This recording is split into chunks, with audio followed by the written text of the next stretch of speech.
All right, let's talk about something that I'm sure every teacher has felt at some point, that dreaded lesson planning anxiety. In this explainer, we're going to flip the script on that pressure and uncertainty and turn it into a structured, confident process for designing amazing lessons. Okay, so let's get right into it. For so many of us, especially when we're starting out, that pressure to create the perfect lesson can feel completely overwhelming. We're going to call this planning anxiety, and it is a very, very real thing. Does this scene look a little too familiar? That blinking cursor on a totally blank page? Or those empty boxes just staring back at you from a lesson plan template? It can feel like you're standing at the bottom of a mountain you have no idea how to climb. You've all these great ideas, but just getting them structured, that feels like the hardest part. But here's the most important thing to remember. That feeling of being totally swamped, it's completely normal. And you know what? It is absolutely conquerable. This isn't about you needing to be a better teacher. It's about having a better system. So that's what we're going to do. We're going to take all that nervous energy and channel it into real, concrete action. We're going to build a plan, not just fill one out. And how are we going to do that? Well, we're going to use this simple, but honestly incredibly powerful tool, a 6-question roadmap. Think of it like your own personal GPS for lesson planning. No more getting lost or taking a wrong turn halfway through. Yep, that's it. Just 6. That whole big, messy, sometimes chaotic process of designing a lesson that's both effective and engaging, we can boil it all down to just answering 6 simple questions. This is how we make it manageable. And here they are. First things first, we start with the big one. What's my main aim? That's our destination, right? What do we want our students to be able to do by the end of the lesson?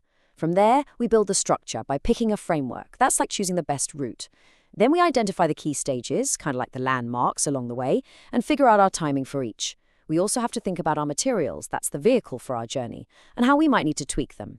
And finally, we get it all down in writing. See how that works? Each question just naturally leads to the next, creating a solid, logical plan. Okay, so let's really dig into what's often the hardest part for a lot of teachers. Question number 2, choosing the right framework. You can think of this as the actual skeleton of your lesson. It's the core structure that holds all the other pieces together. So here's a really easy way to break it down. Your lesson is probably going to focus on one of 3 main areas: receptive skills, like reading and listening, productive skills, like speaking and writing, or language systems, like grammar and vocabulary. Just knowing which bucket your lesson falls into makes picking the right kind of framework so much easier. So let's say your plan is to have students read an article or maybe listen to a short podcast. That's when you'll want to grab a receptive skills framework.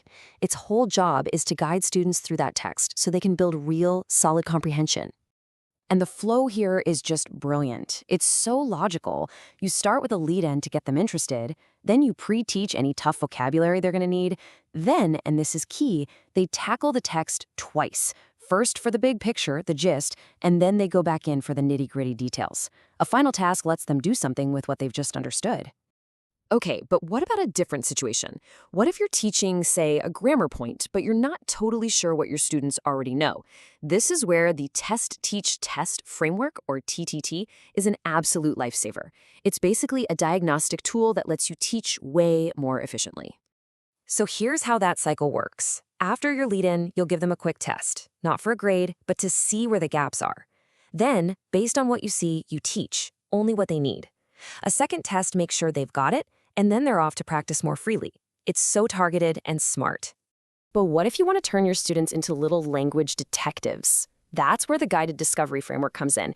Instead of just telling them the rules, you give them a bunch of examples and you guide them so they figure out the patterns all by themselves. It creates this much deeper, stickier kind of learning. The process here is everything. Students see the language being used in a real context. And then, through the questions you ask, they start analyzing it and figuring out the rule. From there, they move from really controlled practice to using the language in a more creative way. They really own it because they discovered it. All right, so you've picked your framework. Awesome. Now let's tackle the other big source of planning stress, the clock. It's time for question number 4 on our roadmap, mastering your time. And this is the absolute truth, isn't it? Time is the one thing you can never get back in a lesson. Nailing your timing is really what separates a smooth, awesome class from one that feels rushed and chaotic. So here's the big secret. Don't just chop up your lesson time into equal little blocks. First, you have to figure out what the most important parts of your lesson are, the main practice task, that aha moment of discovery. Allocate the time for those key moments first. Then you can slot the other stages in around them. This way, you know you can confidently shorten or adapt those less critical parts if you start running low on time. Okay, now the source material gives this fantastic, super direct piece of advice, and you can tell it's important because it's in all caps. This is a total game changer for how you manage your classroom. And here's why this is so smart. Look, your watch tells you what time it is. A stopwatch tells you how much time has gone by. But a simple countdown timer, it tells you the one thing you really need to know, how much time is left. You can just glance at it super quick while you're walking around the room, and believe me, if you're ever being observed, it is by far the safest, most professional way to go. So let's just pull all of this together. Think about it. We've gone from that paralyzing feeling of staring at a blank page to having a structured plan, a clear framework, and a rock-solid strategy for our timing. We have officially moved from just planning to actually being ready for practice. And that right there is the real mindset shift. This 6-question roadmap, it's not a chore. It's not about just filling in boxes to get it done. It's a genuinely powerful tool that lets you design a really successful and engaging learning journey for your students on purpose. So from now on, instead of stressing out about that blank page, you get to ask yourself a much more exciting, much more powerful question.